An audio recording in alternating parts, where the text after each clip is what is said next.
నమస్తే, welcome to our channel.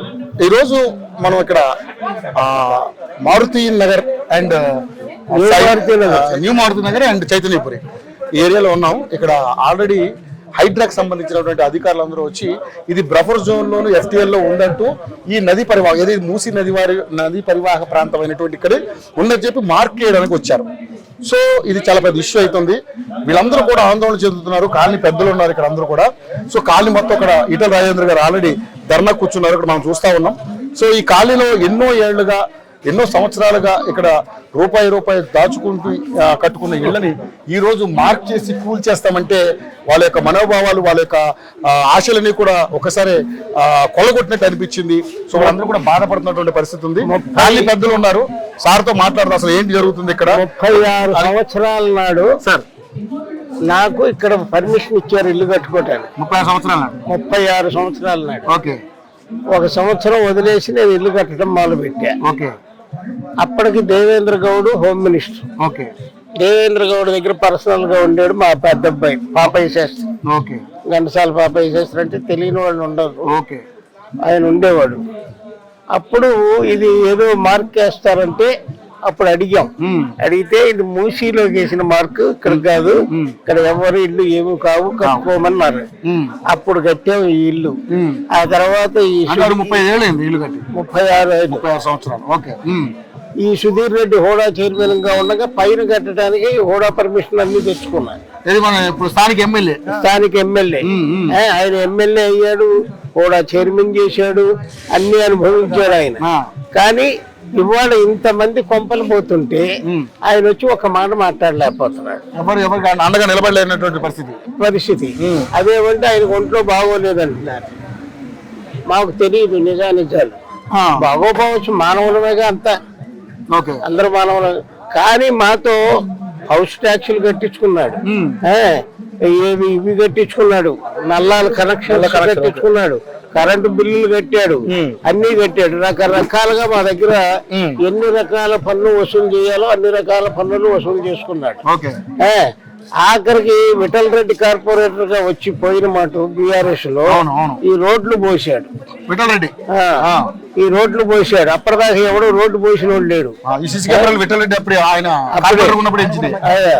అన్ని అప్పటివే. అప్పుడు BRS ఆ BRS లో ఉండి ఆయన మాట మీద ఈ రోడ్లు పోయించాడు, మనకు అన్ని చేస్తున్నాడు అనే ఉద్దేశంతో ఈ సుధీర్ రెడ్డి గారిని గెలిపించాం. ఆయన BRS లోనే ఉన్నాడుగా, ఇప్పుడు అక్కడే ఉన్నాడు. కనీసం ఆయన PA కూడా వచ్చి మాట్లాడటం లేదు, ఏమి చేయట్లా. మాకు మార్క్ చేస్తున్నారు కదా ఇవన్నీ. ఇప్పుడు అంతా అడవుడు ఉంది. ఈ కాలనీ చాలా పెద్ద కాలనీ. ఇక్కడ జస్ట్ ఒక మార్క్ చేస్తాను కానీ ఇంతమంది వచ్చేసారు.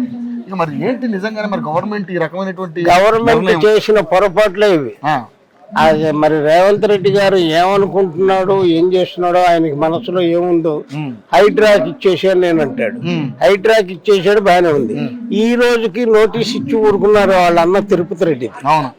మరి ఈ రోజుకి కోర్చలా. ఆయనేమో కోర్టుకి స్టే తెచ్చుకున్నాడు. ఆయనేమో కోల్చుకున్నా ఉంటే ఆయన కోర్టుకు వెళ్ళి ఆయనకి స్టే ఇచ్చారు. మాకు స్టే ఇవ్వమంటారా అంటే ఒక స్టే ఇవ్వట్లా, కోర్టులో ఇవ్వద్దని చెబుతున్నాడు. మా పరిస్థితులు ఏమిటి? మేమేంటి, నా పిల్లలంతా పెద్దవాళ్ళు అయ్యారు, నా మనవరాళ్ళు కూడా పెద్దవాళ్ళు అయ్యారు. అప్పుడు కట్టిన ఇల్లు ఇది. నాకు 36 ఏళ్ళ నాడు ఈ ఇల్లు కట్టానంటే నాకు ఇప్పుడు 73 సంవత్సరాలు. అప్పటి నుంచి ఇక్కడే ఉన్నాం. మేము ఎక్కడికి వెళ్తాం? ఇప్పుడు ఈ వయసులో మమ్మల్ని ఎక్కడికి పంపిస్తాం? డబుల్ బెడ్రూమ్ ఇస్తాం, అక్కడికి వెళ్ళండి, పునరావాసం కల్పిస్తాం అంటున్నాం. నా ఇల్లు చూసావు కదా, ముందే ఉన్నాం కదా. అదే నా ఇల్లు చూసావు కదా. నాకు డబుల్ బెడ్రూమ్ ఇల్లు ఇస్తే నా ఇంట్లో 2 మంచాలు పట్టం.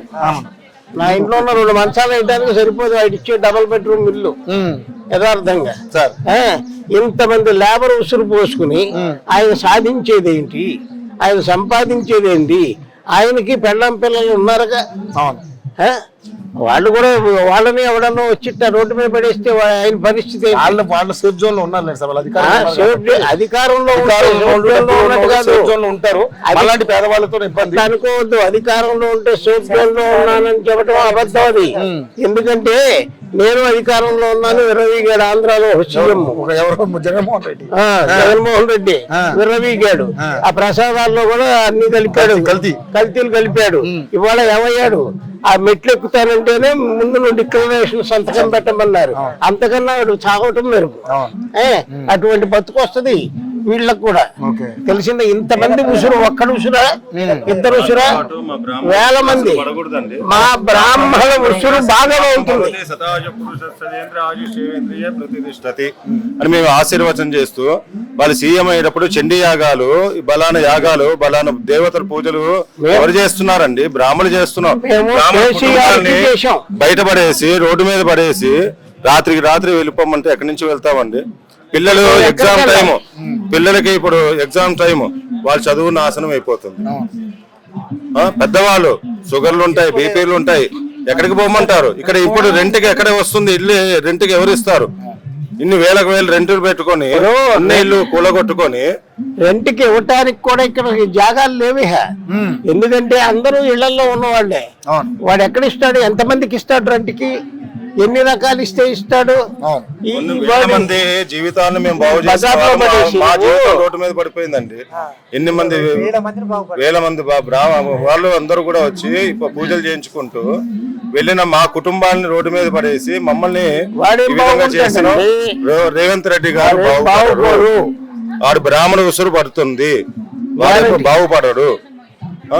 ఇంత పెద్ద గురువు గారు లాంటి వాళ్ళనే రోడ్డు మీద పడేశారంటే అందరూ ఉసురు పడుతుంది. కానీ పెద్ద ఇక్కడ ఒకటి సార్, గవర్నమెంట్ ఒక మంచి ఉద్దేశం తీసుకుందని అనుకుందాం. ఏది అక్రమంగా ఆక్రమించి కట్టుకున్నారు, నాళాలను కబ్జా చేసి కట్టారు, కట్టారు. కానీ అలాంటి వాళ్ళని నువ్వు దగ్గరికి వెళ్ళు, మాట్లాడు, వాళ్ళకేదో ఇది చెయ్యి, వాళ్ళకేదో వాళ్ళకి నష్టం లేకుండా ఏదో ఇంత పనిష్మెంట్ ఇవ్వు, డబ్బులు వాళ్ళకు చోటు చూపించు. అదే ఒక పద్ధతి. కానీ ఇదేం పద్ధతి? ఎవరో చేసిన పాపాలకు మనం పోతాం. ఎవడో చేసిన దానికి అందరికి చుడితే నువ్వు పాపం. నువ్వు రేపు పొద్దున్న నీకు మొన్న ఆయన మనవడు రేవంత్ రెడ్డి మనవడు డాన్స్ చేస్తున్నాడు, సంతోషపడ్డాడు. మనిషికి ఎంత ఇచ్చాడని 10,000 రూపాయలు ఇచ్చారు. ఒక్కొక్క కుటుంబానికి 10,000 రూపాయలు. ఏ మూలకి 10,000 రూపాయలు కేసీఆర్ గారు ఇచ్చారు, మాజీ ముఖ్యమంత్రి గారు. ఈ ముఖ్యమంత్రి గారు వరదలు లేవు, అంత బానే ఉంది, సీసీ రోడ్లు ఉన్నాయండి, ఇంత రోడ్లు ఉన్నాయి. మూసి దాదాపు అస్సలు రాలేదు, ఎప్పుడు రాలేదు, ఎప్పుడు బాధపడలేదు. ఇక్కడ మా దగ్గర ఉన్న మూసీ నది ఈ కరెంట్ పోల్ ఎంత ఎత్తుంది? అంత లోతుకుంది. ఇక్కడ 60 ఫీట్ల లోతులో మూసీ నది ఉంటే నువ్వు ఇక్కడ ఫ్లడ్ వస్తుందని చెప్పని ఇదంతా మూసీ పరివాహక ప్రాంతం అని, ఇది FDL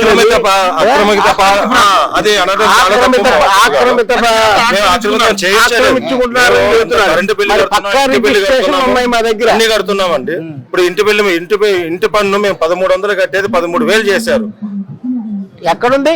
13,000 కట్టకుండా మేము కూర్చున్నామా? ఇంటి కరెంటు బిల్లు కడతలేదా? నల్లా బిల్లు కడతలేదా?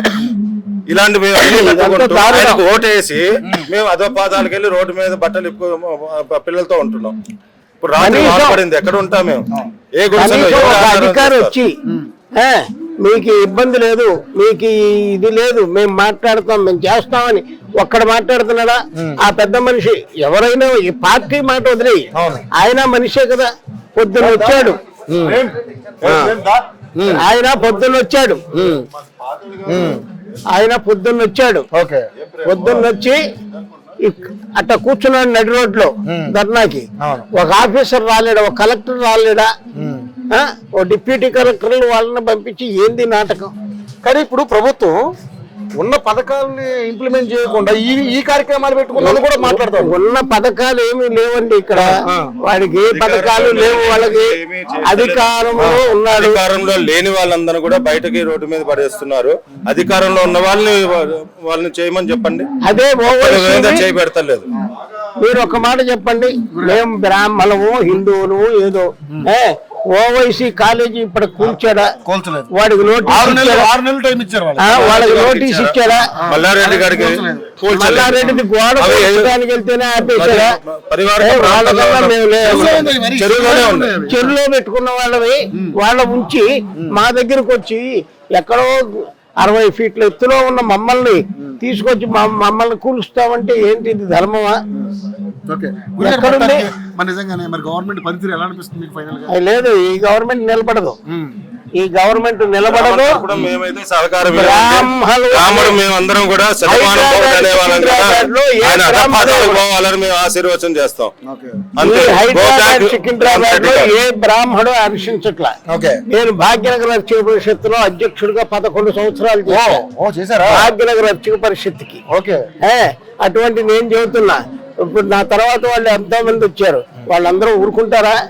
అవును, మేము సీనియర్లో మేము చెప్పమా వాళ్ళకి? ఎవడు ఓటేయకండి అని చెబుతాం. కాంగ్రెస్ పార్టీని బతికించడానికి వచ్చాడు అనుకుంటున్నాడు, బతికించడానికి కాదు, కాంగ్రెస్ పార్టీని అధపాతాళానికి తొక్కటానికి వచ్చాడు ఈ రేవంత్ రెడ్డి.